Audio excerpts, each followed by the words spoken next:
Hello everyone, addiction YouTube channel में आप सभी का बहुत बहुत स्वागत है। कैसे हैं आप सभी लोग? आई होप कि आप सभी लोग बहुत अच्छे होंगे। एंड बेटा, जैसे कि आपको पता है हमें काफ़ी टाइम हो गया वीडियो अपलोड करे हुए, बट कोई बात नहीं है, अब हम जो है आगे कंटिन्यू करने वाले हैं। अब रेगुलर बेसिस में मैं आपके लिए वीडियो लेकर के आने वाली हूँ। फिलहाल जो अपना टॉपिक चल रहा था वो एनिमल किंगडम, वो अपन पहले कंप्लीट करेंगे बेटा। और एनिमल किंगडम में मैंने जो है एनिलिडा तक आपको कंप्लीट करवा दिया है। आज से जो हमारी क्लास होगी उसके अंदर अपन आर्थ्रोपोडा पढ़ेंगे एंड देन मोलस्का, और बाकी के आगे के वाले फाइलम जो है वो कंटिन्यू करेंगे। आपको मेरे से कोई सा भी टॉपिक पढ़ना हो बायोलॉजी के अंदर, चाहे वो बॉटनी हो, जूलॉजी हो, जो भी आपको पढ़ना है बेटा मेरे से, वो आप मुझे बता दीजिएगा कमेंट करके। तो जैसे ही हमारा एनिमल किंगडम वाला जो टॉपिक है खत्म होता है, तो फिर हम वो वाला जो आप बोलेंगे वो वाला टॉपिक अपन कंटिन्यू कर लेंगे। चाहे वो कोई सा भी टॉपिक हो, आप मुझे बता देना। कोई चैप्टर हो तो भी बता देना, कोई टॉपिक हो तो भी बता देना।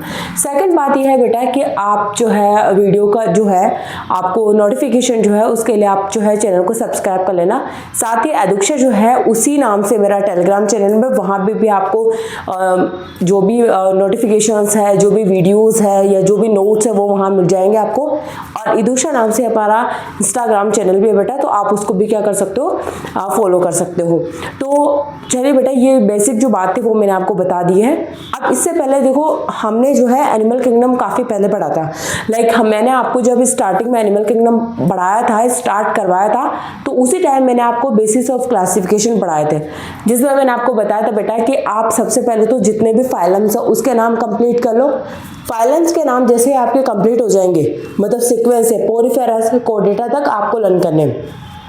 देन फिर बेटा क्या करना है, कोर्डेटा पे आने के बाद में आपको इसके बेसिस ऑफ क्लासिफिकेशंस पढ़ने, पहले ही फाइलम्स बाद में पढ़ने, इंडिविजुअल फाइलम बाद में पढ़ने, पहले बेसिस ऑफ क्लासिफिकेशन पढ़ना है, जिससे फाइलम की आधी बातें आपको पहले याद हो जाएगी। फॉर एग्जांपल, जैसे मैंने आपको लेवल ऑफ ऑर्गेनाइजेशन पढ़ाया है बेटा, इसके अलावा मैंने आपको सिमेट्री पढ़ाई है, सिलोम के बारे में पढ़ा है ना, सेगमेंटेशन के बारे में पढ़ाया है, नोटोकोड के बारे में पढ़ाया है, ठीक है, किस किस के अंदर कैसा जो है बॉडी प्लान होता है, वो सब मैंने आपको पहले पढ़ा दिया है, जिससे कि जब हम फाइलम को इंडिविजुअली पढ़ते हैं तो हमारा फाइलम बड़ा नहीं होता है। तो हम वीडियो को लॉन्ग करने के बजाय अब अपन जो अपना आर्थ्रोपोडा है उसको स्टार्ट करते हैं बेटा। तो देखिए बेटा, आज की अपनी क्लास है उसमें फाइलम आर्थ्रोपोडा है। एंड जो आप अपने आसपास, जैसे कि सबसे ज्यादा आप अपने आसपास क्या देखते हैं, इंसेक्ट वगैरह देखते हैं, कीड़े देखते हैं, मकोड़े देखते हैं, आंट चींटियां देखते हैं बेटा, बिच्छू देखते हैं, मकड़ियां देखते हैं, मच्छर है, मक्खियां हैं, ये सभी जो है जो आप अपने आसपास ज्यादातर देखते हैं बेटा, वो किसके अंदर आती है, अपने फाइलम आर्थ्रोपोडा के अंदर आती है। तो फाइलम आर्थ्रोपोडा जो है उसके अंदर देखो, ये अपना आर्थ्रोपोडा है बेटा। आर्थ्रो जो है वो अराइज कहाँ से हुआ है, आर्थ्रोस से, और इस आर्थ्रोस का मतलब होता है जॉइंट, ठीक है। जैसे कि मैं अपना हाथ बताऊं आपको, तो मेरा जो हाथ है उस हाथ में क्या प्रेजेंट है, यहाँ पे जॉइंट प्रेजेंट है, यहाँ जॉइंट प्रेजेंट है। तो आर्थ्रोपोडा के अंदर बेटा वो वाले एनिमल्स आएंगे जिनके अंदर जो है इस तरीके से जॉइंटेड अपेंडेजेस प्रेजेंट होंगे। जैसे इनके जो अपेंडेजेस है, जो इनके लेग्स है, उनके अंदर क्या प्रेजेंट है बेटा, वो जॉइंट्स प्रेजेंट है इनके अंदर। तो आर्थ्रो जो है वो कहाँ से अराइज हुआ है, आर्थ्रो से, जो मतलब जिसका होता है जॉइंट्स, एंड पोडा जो है अराइज हुआ है वो अपेंडेजेस से। अपेंडेजेस का मतलब क्या होता है, इसके लेग, मतलब कि यहाँ पर जितने भी इंसेक्ट है, जितने भी एनिमल्स है जिसके अंदर पैर जो है जिनमें जॉइंट प्रेजेंट होंगे, वो सब किसके अंदर आएंगे, आर्थ्रोपोडा के अंदर आएंगे। फिर बेटा नेक्स्ट देखिए, सबसे बड़ा फाइलम अगर आपसे पूछा जाए, बहुत अच्छा क्वेश्चन बनता है, आपसे पूछे कि जितने आपने फाइलम पढ़े हैं, Porifera, Coelenterata, Ctenophora, Platyhelminthes, Aschelminthes, Annelida, Arthropoda, Mollusca, Echinodermata, Hemichordata और कोडेटा, जितने भी फाइलम आपने बेटा पढ़े हैं उनमें से सबसे बड़ा फाइलम जो है वो हमारा आर्थ्रोपोडा ही है। यानी कि आप जितने टोटल फाइलम पढ़ोगे, ये उसमें से 2/3 पार्ट अकेला कौन बनाता है, आर्थ्रोपोडा बनाता है। मतलब इस धरती के ऊपर, इस अर्थ के ऊपर जितने भी ऑर्गेनिजम्स है उसमें से 2/3, कोई 3 अगर ऑर्गेनिज्म है तो उसमें से 2 आपको किसमें मिलेंगे, आर्थ्रोपोडा में, और एक बाकी फाइलम में मिल सकता है। तो हमारी अर्थ जो है उसका 2/3 भाग जो है बेटा कौन बनाता है, आर्थ्रोपोडा बनाता है, लगभग 70%। क्योंकि और दूसरी बात इसमें भी होता है, आर्थ्रोपोडा फाइलम है, आर्थ्रोपोडा फाइलम में भी सबसे ज्यादा कौन आएंगे, इंसेक्ट सबसे ज्यादा आते हैं। ऐसा क्या रीजन है बेटा बेटा कि सबसे ज़्यादा सर्वाइव कर जाते हैं नेचर में, तो वो ये है कि इनका जो बाह्य कंकाल होता है, जैसे आपने कॉकरोच वगैरह को टच किया होगा, उसका बाह्य कंकाल देखा होगा, तो वो बहुत सॉलिड होता है। तो उसका एक्सोस्केलेटन जो है बेटा वो काइटिन का बना हुआ है, जो कि सॉलिड होता है, उसी वजह से ये जो है नेचर में ज़्यादा सर्वाइव कर पाते हैं। फिर काइटिन, जैसे बायोमोलिक्यूल के क्वेश्चन बन जाता है, तो काइटिन बेटा क्या होता है, पॉलीमर होता है। पॉलीमर मतलब कि बहुलक है, एक है ना, छोटी छोटी यूनिट से बना हुआ होता है। तो इसकी जो छोटी यूनिट है, इसकी जो मोनोमर है बेटा, वो क्या होती है, एन एसिटाइल ग्लूकोजामिन। बहुत सारे एन एसिटाइल ग्लूकोजामिन मिलकर के क्या बनाएंगे, काइटिन का फॉर्मेशन करेंगे। फिर देखिए इसकी बॉडी, इनकी बॉडी जब आप देखोगे बेटा, जैसे आपने मक्खी देखी होगी, तो मक्खी की बॉडी को देखना या कॉकरोच को देखना, तो आपको पता चलेगा कि इनकी बॉडी जो है वो 3 पार्ट में डिवाइडेड है। हेड में, सिर में, थोरेक्स वक्षीय भाग में, और एब्डोमेन मतलब उदरी भाग में। कभी कभी क्या होता है बेटा, जो आर्थ्रोपोडा जो फाइलम है, आप अपन नीट का पढ़ रहे हैं तो हमारी इतना डिटेल में आता नहीं है, बट हल्का सा आप ध्यान रख लेना कि कभी कभी किसी किसी ऑर्गेनिज्म में हेड और थोरेक्स फ्यूज हो जाते हैं। मतलब वहां आप डिफरेंशिएट नहीं कर पाते हैं कि हेड कौन सा और थोरेक्स कौन सा, क्योंकि वो डिफ्यूज हो जाते हैं बेटा।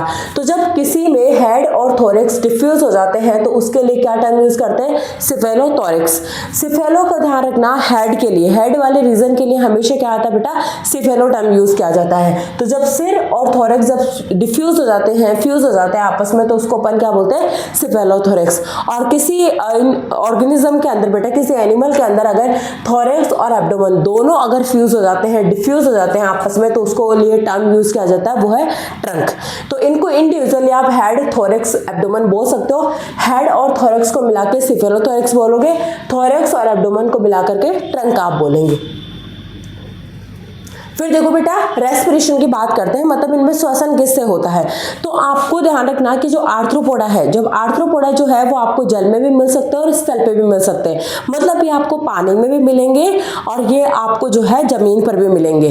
तो इसमें आपको ध्यान रखना है कि जितने भी जलीय आर्थ्रोपोडा है, वो जलीय आर्थ्रोपोडा में बेटा गिल्स के थ्रू, क्लोम के थ्रू क्या हो सकता है, श्वसन हो सकता है। और साथ ही साथ जो पुस्तक की तरह जो क्लोम दिखाई देते हैं, उनसे भी क्या हो सकता है, श्वसन हो सकता है। तो जिनमें क्लोम, नॉर्मल क्लोम के थ्रू, नॉर्मल गिल्स के थ्रू रेस्पिरेशन होगा, उसका एग्जांपल ध्यान रखना बेटा आपको, प्रोन, झींगा। और आपसे क्वेश्चन पे पूछा जा सकता है कि जलीय आर्थ्रोपोडा कौन सा है, तो बेटा प्रोन जो होता है वो जलीय आर्थ्रोपोडा होता है। जिससे नॉर्मल अपन को नहीं पता रहता है कि जलीय आर्थ्रोपोडा कौन सा है और क्या हमारे एनसीईआरटी में दे रखा है, तो ऐसा लिखा हुआ नहीं है, पर झींगा का नाम जरूर हमारे एनसीईआरटी में लिखा है। और जिसका नाम हमारे एनसीईआरटी में लिखा है, मतलब उससे रिलेटेड कुछ बातें आ सकती है। तो झींगा से रिलेटेड बात आ सकती है बेटा कि झींगा जो है उसमें क्लोम, गिल्स के थ्रू रेस्पिरेशन होता है। एंड बेटा ये जो झींगा होता है वो एक्वेटिक आर्थ्रोपोडा है। बुक गिल्स के ध्यान रखना कि जो पुस्तक क्लोम होते हैं उसके थ्रू रेस्पिरेशन किसमें होता है, तो लिम्यूलस। लिम्यूलस का दूसरा नाम होता है बेटा किंग क्रेब। और ये लिम्यूलस या किंग क्रेब जो है बेटा बहुत सालों पुराना है, लेकिन आज भी ये जीवित है, तो हम इसको लिविंग फॉसिल या जीवित जीवाश्म बोलते हैं। इसके अलावा बेटा आप इसको होश शू भी बोल सकते हो। कई बुक में आपको होश शू भी लिखा हुआ मिलेगा, जो कि ज्यादा इंपॉर्टेंट नहीं है। एंड ये लिविंग फॉसिल होता है, जीवित जीवाश्म होता है। इसके अलावा टेरेस्ट्रियल, जो कुछ स्थलीय भी होते हैं, जो कि स्थल में पाए जाते हैं, जमीन पर पाए जाते हैं। फॉर एग्जाम्पल जो स्थलीय है उसमें बुक लंग्स, मतलब ऐसे फेफड़े होते हैं, ऐसे लंग्स होते हैं जो ओपन बुक की तरह दिखाई देते हैं। कैसे दिखाई देते हैं बेटा, ओपन बुक की तरह दिखाई देते हैं। और कुछ में ट्रेकिया के थ्रू होता है। जब मैं आपको बाद में पूरा कॉकरोच जो है वन शॉट में पढ़ाऊंगी, तब मैं आपको बताऊंगी ट्रेकियल सिस्टम में ट्रेकिया क्या होता है। तो बेटा बुक लंग्स जो होता है, उस बुक्स लंग के थ्रू स्कॉर्पियन, बिच्छू के अंदर रेस्पिरेशन होता है, स्पाइडर, मकड़ी के अंदर रेस्पिरेशन होता है। लेकिन ट्रेकिया की अपन बात करें तो ट्रेकियल जो सिस्टम है उसके थ्रू इंसेक्ट में रेस्पिरेशन होता है। और इंसेक्ट जो हमारे सिलेबस में है वो है कॉकरोच। तो कॉकरोच आपको ध्यान रखना है। इसके अलावा सर्कुलेटरी सिस्टम बेटा कैसा होगा, ओपन टाइप का होगा। मतलब यहाँ पे खुला सर्कुलेटरी सिस्टम होगा, खुला परिसंचरण तंत्र होगा। अब बच्चा ये बहुत कंफ्यूजन में रहता है कि मैम खुला परिसंचरण तंत्र जो होता है ना, उसमें धमनी, शिरा और केशिका कुछ नहीं होती है, बंद परिसंचरण तंत्र में सब कुछ होगा। पर ऐसा बिल्कुल भी नहीं है। खुले और बंद परिसंचरण तंत्र में केवल एक ही चीज का अंतर है, और वो होता है हमारी कैपिलरीज का, हमारी केशिकाओं का। देखो खुला परिसंचरण तंत्र जो होता है उसके अंदर बेटा क्या होती है, मैंने आपको बताया हुआ है पहले, तो आप हमारी जो प्रीवियस वीडियोस है उसको देख सकते हो, आप प्लेलिस्ट बनी हुई है अलग से एनिमल किंगडम की, उसमें जाके आप लोग देख लेना। तो मैंने आपको बताया था कि अगर मान लो ये आर्टरी है, आर्टरी से ब्लड आ रहा है और वेन से ब्लड जा रहा है, तो बेटा यहाँ पर ये ब्लड जो है वो यहाँ पे ओपन स्पेस के अंदर गिर जाता है। ओपन स्पेस में इसीलिए गिर जाएगा क्योंकि बेटा अगर ये बंद होता तो इसमें क्या होती, कैपिलरीज होती, और कैपिलरीज अगर यहाँ होती तो ब्लड कैपिलरीज में फ्लो होता, बट यहाँ पे कैपिलरीज नहीं है तो बेचारा ब्लड जो है वो ओपन स्पेस में गिर जाता है। और इस एक ओपन स्पेस जो है उसको अपन क्या बोलते हैं बेटा, हीमोसिल बोलते हैं। क्या बोलते हैं बेटा, हीमोसिल बोलते हैं। क्या बोलेंगे इसको, हीमोसिल बोलेंगे। और हीमोसिल प्रेजेंट होने के कारण इस सिस्टम को हम क्या बोलेंगे, हीमोसिलिक सिस्टम।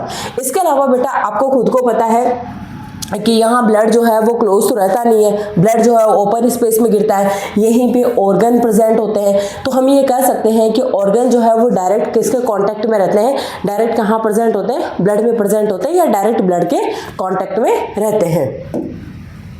फिर बेटा देखो ब्लड की बात करें तो इसका ब्लड जो है वो कैसा होता है, कलरलेस होता है, रंगहीन ब्लड होता है। हमारा ब्लड लाल होता है, तो लाल किसकी वजह से हुआ, हीमोग्लोबिन की वजह से हुआ। इनका जो ब्लड होता है उसमें हीमोग्लोबिन नहीं होता। अब जब हीमोग्लोबिन नहीं है तो इसका ब्लड कैसा हो जाएगा, रंगहीन हो जाएगा, क्योंकि इसमें हीमोग्लोबिन नहीं है। और आपको बेटा एक चीज पता होगी कि हीमोग्लोबिन जो है उसी के ऊपर बैठ करके कौन जाती है, ऑक्सीजन बैठ करके जाती है। एक हीमोग्लोबिन पर कितनी ऑक्सीजन बैठ करके जाएगी, 4 ऑक्सीजन के मॉलिक्यूल बैठ करके जाते हैं। अब अगर बेटा यहाँ पे हीमोग्लोबिन ही नहीं है तो यहाँ पे ऑक्सीजन बाइंड ही नहीं हो पाएगी, मतलब ऑक्सीजन या CO2 के ट्रांसपोर्टेशन में ब्लड का कोई रोल नहीं है, क्योंकि ब्लड के अंदर या आरबीसी के अंदर क्या प्रेजेंट नहीं है, हीमोग्लोबिन प्रेजेंट नहीं है। और जब इसके अंदर हीमोग्लोबिन नहीं है तो बेटा कलरलेस होता है। कलरलेस होने की वजह से हम इसको क्या बोलते हैं, हीमोलिम्फ बोलते हैं। ठीक है, फिर देखिए बेटा एक्सक्रीशन की बात करते हैं, उत्सर्जन की बात करते हैं। तो उत्सर्जन के लिए इनमें क्या होते हैं, ग्लैंड्स प्रेजेंट होती है। जैसे कि इनमें जो है ग्रीन ग्लैंड प्रेजेंट होती है, इनको अपन हिंदी में हरित ग्रंथि बोलते हैं बेटा। ग्रीन ग्लैंड को अपन एंटीनल ग्लैंड भी बोलते हैं और मैक्सिलरी ग्लैंड भी बोलते हैं। तो हरित ग्रंथि, ये green gland, antennal gland, maxillary gland, इन ग्लैंड के थ्रू ध्यान रखना किसके अंदर एक्सक्रेशन होता है, किसके अंदर वेस्ट जो है उसका रिमूवल होता है, तो बेटा वो है प्रोन, झिंगा। तो आपसे डायरेक्ट क्वेश्चन पूछा जाएगा कि झिंगा जो है उसमें एक्सक्रेशन किसके हेल्प से होता है, ग्रीन ग्लैंड की हेल्प से होता है। और ये जो प्रोन होता है वो कौन सी क्लास के अंदर आता है बेटा, क्रस्टेशियन क्लास के अंदर आता है। मैंने ऐसे एग्जाम में नहीं आता कौन सी क्लास में आता, पर जब आप PYQ सॉल्व करेंगे तो बेटा PYQs के अंदर, पुराने क्वेश्चंस के अंदर आपको ऐसा कुछ देखने को मिल सकता है, क्रस्टेशियन वगैरह। तो थोड़ा सा हल्का से ध्यान रखना, और हो सकता है थोड़ा सा बार अगर एग्जाम में आए तो फिर आप इसको इजीली सॉल्व कर सकते हो। इसके अलावा यहाँ पे कुछ जो आर्थ्रोपोडाज होते हैं बेटा उसमें कॉक्सल ग्लैंड भी होती है। और कॉक्सल ग्लैंड कौन सी क्लास के एनिमल्स में प्रेजेंट होती है, तो बेटा अरेक्निडा जो क्लास है, उस अरेक्निडा क्लास के जितने भी मेंबर होंगे उनके अंदर कौन सी ग्लैंड होगी, कॉक्सल ग्लैंड होगी, कॉक्सल ग्रंथि होगी, जो कि उत्सर्जन में सहायता करेगी। जैसे स्कॉर्पियन है, स्पाइडर है, मकड़ी है, टर्माइट्स है, तो ये सब कुछ इसके एग्जाम्पल है। इसके अलावा मैं आपको कॉकरोच के अंदर बताऊंगी कि कॉकरोच जो है उसके अंदर उत्सर्जन किसके से होता है, कॉकरोच में उत्सर्जन मेलपिजन ट्यूबल्स के से होता है। और इसके क्लास की बात करें तो बेटा क्लास कौन सी है, इंसेक्टा। और इंसेक्टा का बेस्ट एग्जांपल हमारे लिए कौन सा है, कॉकरोच। इसके अलावा डाइजेस्टिव सिस्टम भी मैं आपको बता चुकी हूँ कि इसमें कंप्लीट होगा। और डाइजेशन कैसा होगा बेटा, एक्स्ट्रा सेलुलर डाइजेशन होगा, मतलब कोशिका के बाहर डाइजेशन होगा। सेंसरी ऑर्गन की बात करें, एनसीईआरटी में दे रखा है तो अच्छे से नोट कर लेना। एंटीना प्रेजेंट होता है, श्रृंगिक आई इसको हिंदी में बोला जाता है। आइज प्रेजेंट होगी, दोनों टाइप की आइज प्रेजेंट हो सकती है बेटा, सिंपल आई भी प्रेजेंट हो सकती है और कंपाउंड आई भी, है ना। तो इसके अंदर सिंपल आई भी प्रेजेंट हो सकती है और कंपाउंड आई भी। और कंपाउंड आई का एग्जांपल ध्यान रखना, कॉकरोच। इसके अलावा इनमें जो बैलेंसिंग ऑर्गन की बात करें तो बैलेंसिंग ऑर्गन स्टेटोसिस्ट भी यहाँ पे मिल सकता है आपको, ठीक है। इसके अलावा नर्वस सिस्टम की बात करें, तंत्रिका तंत्र की बात करें बेटा, तो तंत्रिका तंत्र कैसा होता है, डबल होता है, वेंट्रल होता है, सॉलिड नर्व कोड होगी। और इस नर्व कोड के साथ यहाँ पे क्या मिलेगी आपको, नर्व रिंग भी मिलेगी। ये सब कुछ मैंने पहले आपको अदर फाइलम में बताए हुए हैं। इसके अलावा बेटा यहाँ के एनिमल यूनिसेक्सुअल भी हो सकते हैं, बाइसेक्सुअल भी हो सकते हैं। यूनिसेक्सुअल का मतलब है नर और मादा अलग अलग, लेकिन बाइसेक्सुअल का मतलब है मेल और फीमेल जो है एक ही एनिमल के अंदर आपको मिल सकता है।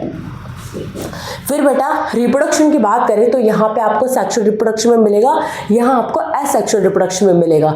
सेक्सुअल रिप्रोडक्शन वो होता है बेटा जिसके अंदर क्या हो, फर्टिलाइजेशन हो, और यहाँ पे ध्यान रखना फर्टिलाइजेशन यूजुअली कहाँ होगा, इंटरनल होगा, बॉडी के अंदर होगा। फिर एसेक्सुअल रिप्रोडक्शन की बात करें तो उसे बेटा अपन पार्थेनोजेनेसिस भी बोल सकते हैं, और पार्थेनोजेनेसिस का मतलब है एसेक्सुअल रिप्रोडक्शन जो कि बिना फर्टिलाइजेशन के, बिना निषेचन के होता है। मोस्टली जो आर्थ्रोपोडा के सदस्य होते हैं वो कैसे होते हैं, ओविपेरस, मतलब ये अंडा देते हैं बेटा, डायरेक्ट जो है बच्चा प्रोड्यूस नहीं करते हैं। फिर बेटा यहाँ पे देखिए डेवलपमेंट आपको दो तरीके का मिलेगा, डायरेक्ट भी इनडायरेक्ट भी। डायरेक्ट का मतलब है कि यहाँ पे लार्वा नहीं बनेगा, डायरेक्ट एडल्ट बन जाएगा। इनडायरेक्ट का मतलब है कि डायरेक्टली एडल्ट नहीं बन रहा है, बीच में कौन आ गया, लार्वा आ गया, इसलिए हम इसको बोलते हैं इनडायरेक्ट डेवलपमेंट। तीन टाइप का होता है, एमेटाबोलस, पोरोमेटाबोलस और होलोमेटाबोलस। ध्यान रखना बेटा, जो डेवलपमेंट की बात करें तो डेवलपमेंट तीन टाइप का होता है, एमेटाबोलस, पोरोमेटाबोलस, होलोमेटाबोलस। जहां भी ए टर्म आ जाए, मैंने आपको पहले बताया था, जहां भी ए आता है या एन आता है उसका मतलब होता है एब्सेंट, तो यहाँ पे मेटामॉर्फोसिस क्या होगी बेटा, एब्सेंट होगी। और इसका एग्जांपल आपको ध्यान रखना लेपिज्मा, और लेपिज्मा को अपन जो है सिल्वर फिश भी बोलते हैं। एक बार क्वेश्चन आया हुआ है 23 चॉइस के अंदर कि बेटा यहाँ पर सिल्वर फिश, अब सिल्वर फिश सुनते ही हमें लगता है कि ये तो पीसीज में आएगा, बट ऐसा बिल्कुल भी नहीं है। ध्यान रखना, जैसे जेली फिश होती है, सिल्वर फिश होती है, ये रियल फिश नहीं होती, बस इसके नाम में फिश होता है। दूसरा अपना जो डेवलपमेंट है वो पोरोमेटाबोलस है, मतलब इसमें कंप्लीट मेटामॉर्फोसिस नहीं होता है। यहाँ पे पहले एग बनेगा बेटा, एग से फिर निम्फ बनता है जो कि कंप्लीट मेच्योर नहीं बनता है, इसके बाद में एडल्ट बनता है। निम्फ और एडल्ट की बात करें बेटा तो मोड ऑफ लाइफ जो है इसका सेम होगा, बट इनकी स्ट्रक्चर से मतलब डिफरेंट होगी बेटा। निम्फ की बात करें तो इसमें बेटा विंग्स नहीं होते, ध्यान रखना, सुन लो बस थ्योरी में, ये मैं आपको कॉकरोच के अंदर पढ़ाऊंगी। निम्फ जो है उसके अंदर पंख नहीं होते, जब 13 बार इसकी मोल्डिंग होती है उसके बाद इसमें पंख बनते हैं, उसके बाद ये निम्फ किस में होगा, एडल्ट में कन्वर्ट होगा। तो निम्फ कॉकरोच का जो बच्चा होता है जो उड़ नहीं पाता उसको अपन क्या बोलते हैं, निम्फ बोलते हैं। एग्जाम्पल है बेटा कॉकरोच, और दूसरा इसका एग्जाम्पल है ग्रासहोपर। जबकि जहां भी तुम्हें जीवन में कहीं भी तुम्हें अगर होलो टर्म दिखाई दे तो उसका मतलब होता है कंप्लीट। तो होलो मेटाबोलिस का मतलब है कंप्लीट, यहाँ पर क्या हो रहा है, डेवलपमेंट हो रहा है, मतलब यहाँ पे एग है, एग से लार्वा बनेगा, लार्वा से प्यूपा बनेगा, प्यूपा से एडल्ट बनेगा। और इसका एग्जाम्पल आपको ध्यान रखना बेटा बटरफ्लाई, बी और आंट, चींटियां वगैरह।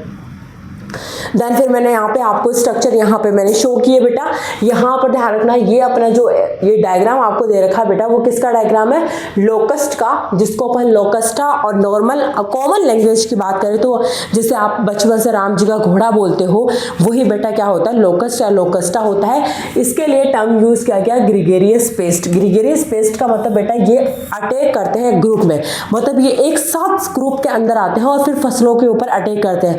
और कुछ टाइम के पहले 2 साल पहले आपने न्यूज़पेपर में पढ़ा होगा कि जो टिड्डे होते हैं उन टिड्डों का एक साथ ग्रुप में आक्रमण हुआ था, ठीक है, तो आपको उस चीज से समझ में आएगी ग्रीगेरियस पेस्ट। फिर उसके बाद बटरफ्लाई दे रखा है, प्रॉन दे रखा है, आपका स्कॉर्पियन दे रखा है, ठीक है, तो ये चीज आप लोगों को ध्यान रखनी है, थोड़ा डायग्राम का भी ध्यान रख लेना, इसके नेमिंग भी यहाँ पे लिखी हुई है। दूसरा बेटा एग्जाम्पल यहाँ पे मैंने बताई दिया आपको, ल्यूमुलस या किंग होता है, और ल्यूमुलस या किंग जो है वो लिविंग फॉसिल होता है, जीवित जीवाश्म होता है। फिर आपको ना ये तो पता चल ही जाएगा कि मैम जो भी इंसेक्ट है, जो भी मक्खी है, मच्छर है, वो सब कैसे में आएंगे, आर्थ्रोपोडा में। बट वो आपसे ऐसे पूछ सकता है जो इकोनॉमिकली इंपॉर्टेंट कौन से इंसेक्ट है, मतलब जो हमारे लिए आर्थिक रूप से महत्वपूर्ण है, जो हमें मनी देते हैं, इकोनॉमिकली फाइनेंशियली हमें अच्छा बनाते हैं, वो ऐसे कौन से इंसेक्ट है बेटा, तो जैसे हनी भी है, मधुमक्खी। मधुमक्खी को हम क्या बोलते हैं, एपीज बोलते हैं बेटा।